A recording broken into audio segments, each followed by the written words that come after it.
Pravijo, da bodo danes zvečer vse ulice v Sloveniji prazne, da bodo vsi sedeli pred televizijskimi ekrani in spremljali slovensko nogometno reprezentanco, da bi se skupaj z njo veselili tej tako zelo pomembni zmagi, ki bi ji prinesla nastop v Južni Afriki. Pa smo pa vprašali Mariborčanke, če bodo tudi one med tistimi, ki danes ne bodo počeli nič drugega kot bulile v televizor. Boste spremljali danes nogometno tekmo? Absolutno ne. To počne moj mož. Ne, sigurno ne. Zakaj ne?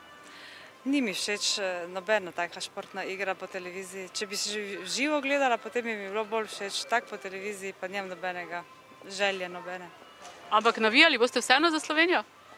Navijam, ja, bi se navijala, če bi gledala, ja. Ampak zdaj pa niti ne vem, da je. Ja, naj bi jo, ne, tako pravijo, da je pravzaprav fajn, ne, če jo gledaš in navijaš za naše, predvsem za naše. Sicer spremljate nogomet?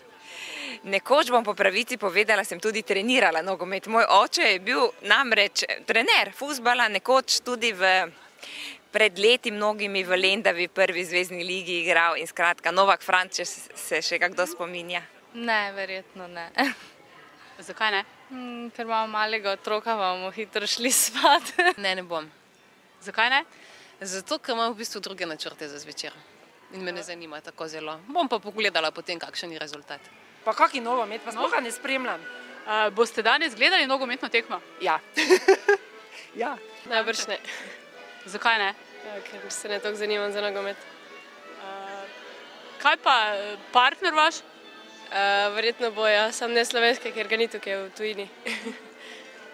Kadar pa je doma, gledate skupaj ali vi takrat počnete kaj drugega? Kaj drugega.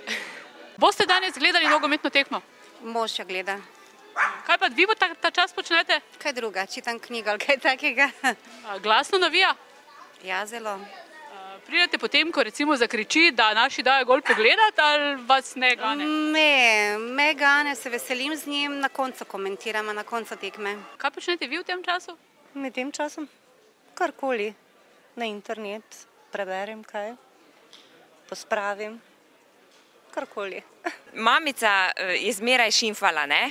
Kadarkoli pač je bil ta nogomet, smo morali vsi pred televizorji navijati, ne? In potem s časoma sva očeta pustili kar sami, tako da je ostalo nekaj, bom rekla.